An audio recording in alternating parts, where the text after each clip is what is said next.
ఆడొకడు వచ్చిండు ఈ హైదరాబాద్ ఎంపీ తమ్ముడు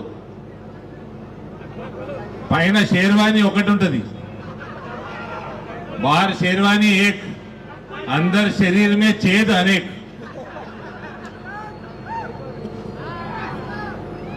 ఎట్లయినవి మొహమ్మద్ పైల్వాన్ అనేటోడు ఒడిచిండు చూడు సార్ ఒడిచిండు కాల్చిండు మళ్ళా అన్ని తీసుకుపోయి కేర్ హాస్పిటల్ పడేస్తే ఓ 10-12 మంది డాక్టర్ల టీము అందరు హిందువులే అని కాపాడింది అందరు హిందువులే మళ్ళా అందుకే లేని ఒక్క డాక్టర్ కూడా వీని స్పీచ్ యాదకొచ్చుంటే ఈయన స్పీచ్ యాదకొచ్చుంటే ఆడు ఒక్క డాక్టర్ కూడా చేతెత్తేస్తే ఆడు టేబుల్ మీదే మీకు టేబుల్ మీదే నీకాడు ఇక ఆడొచ్చి మాట్లాడతాడు నా దగ్గర ఏమంటాడు రెడ్డి అయినా వెలమైనా కాపైనా రావైనా అందరూ విషపు పాములే అంటున్నాడు మనకు సిగ్గురాదా కాంగ్రెస్ ఓటేడు వేస్తాడు ఓడే సిగ్గుశనం లేదు సిగ్గుమానం ఉండదు కదా మనకు కూడా ఈ కాంగ్రెస్ కి బీఆర్ఎస్ కోటే నీకు అంటే మీరందరూ అడగవచ్చు బీజేపీ పెరుగుతలేదు కదా అని నా దగ్గర పెరుగుతుంది నా దగ్గర పెరుగుతున్నది నా దగ్గర ఎట్లా పెరుగుతున్నది కట్ పేస్ట్ చేసుకోవాలి అంతే కట్ పేస్ట్ చేసుకోవాలి ఇందూరులో ఎట్లా పెరుగుతున్నది వేరే దగ్గర ఎందుకు పెరుగుతలేదు అవి చేసుకోవాలి నేను ఏం చేసినా అవతల కాంగ్రెస్ లోని బలం ఏమున్నది అది బేరీజు చేసుకున్నా బీఆర్ఎస్ వాడు ఉన్నప్పుడు వాని బలం ఏంది అది కూడా అనలైజ్ చేసుకోవాలి మన లోపల ఏమైనా చెదలున్నాయా కూడా చూసుకోవాలి మన లోపల చెదలున్నాయా అని కూడా చూసుకోవాలి నా దగ్గర చెదలు ఉంటే టర్మైట్ ట్రీట్మెంట్ చేసేసిన టర్మైట్ ట్రీట్మెంట్ చేసిన కాబట్టి ఎక్కడైనా టర్మైట్ ట్రీట్మెంట్ అవసరం ఉందా నాకు బాగా వస్తుంది తీసుకోండి ఎప్పుడు దుష్మన్ తోటే మనం వీక్ అవుతున్నాం అనుకోకుర్రి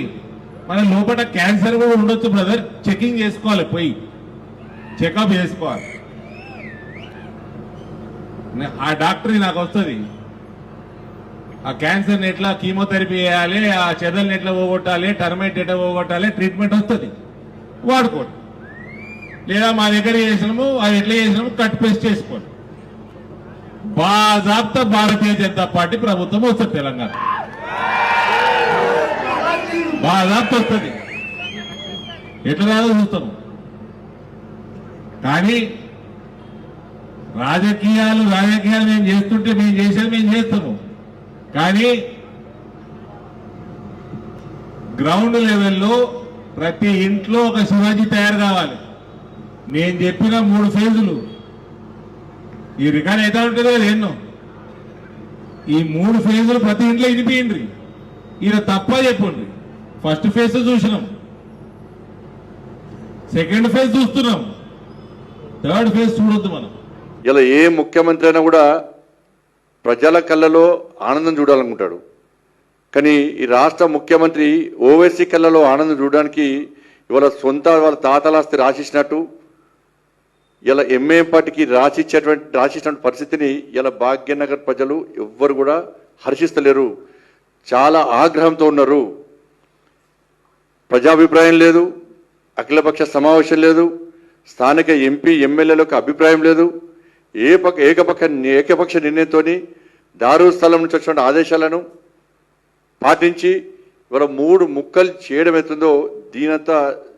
సిగ్గులేని వ్యవహారం ఇంకోటి ఉండదు తెలంగాణ రాష్ట్ర వ్యాప్తంగా ఎంఐఎం పార్టీ సపోర్ట్తోని బీఆర్ఎస్ పార్టీ సపోర్ట్తోని ఇవాళ వీళ్ళు ముగ్గురు ఒకటై భారతీయ జనతా పార్టీని అడ్డుకునే ప్రయత్నం చేశారు వాళ్ళు దానికి కరీంనగరే నిదర్శనం కానీ ఈ 3 ముక్కలు ఎందుకు చేసిండో ఇప్పటికీ రాష్ట్ర ముఖ్యమంత్రి ఇప్పుడు కూడా చెప్తలేడు ఎవరి కోసం చేసిండో స్పష్టమైంది అది. కాబట్టి జిహెచ్ఎంసీ ఎన్నికల్లో భారతీయ జనతా పార్టీకి అనుకూలమైన వాతావరణం ఉంది. పోయినసారి మేము పొరపాటు చేసినాం. ఈసారి ఎట్టి బస్సులో రామచంద్రవారి నేతృత్వంలో జరిగిన ఎన్నికల్లో తప్పకుండా ఈ భాగ్యనగర్ గడ్డ మీద జిహెచ్ఎంసీ మీద కాశాప్ జెండా ఎగిరేస్తామని చెప్పి ఒక లక్ష్యంతో ఒక ఆలోచనతో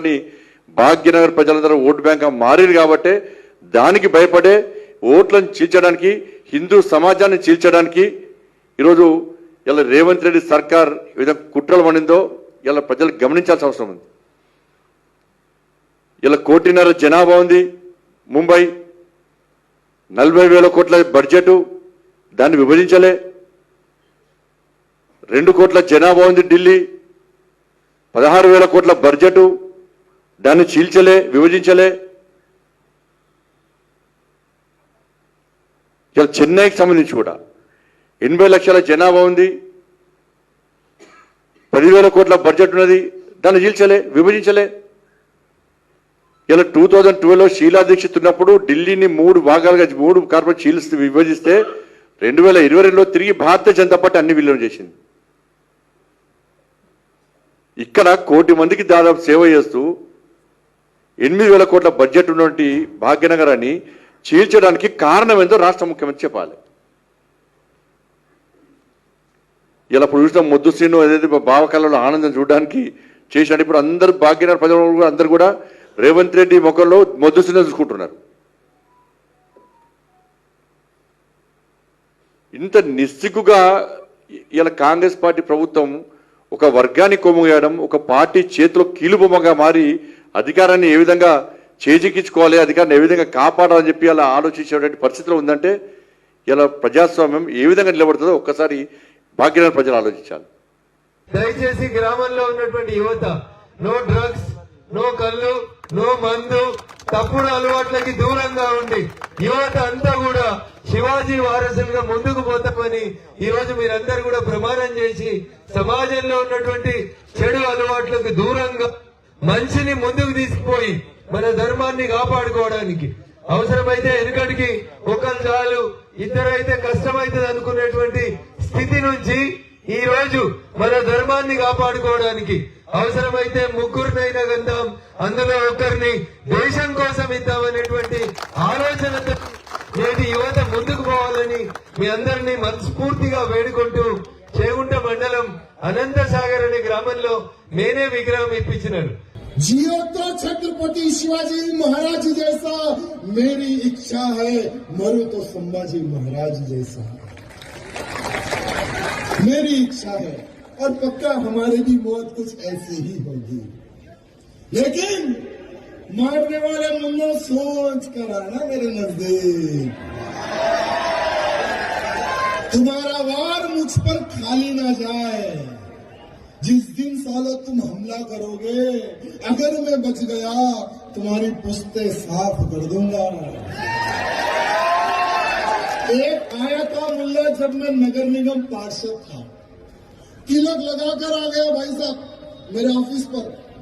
तिलक लगाकर आ गया, भाई जय श्री राम मैं आपका बहुत बड़ा भक्त हूं.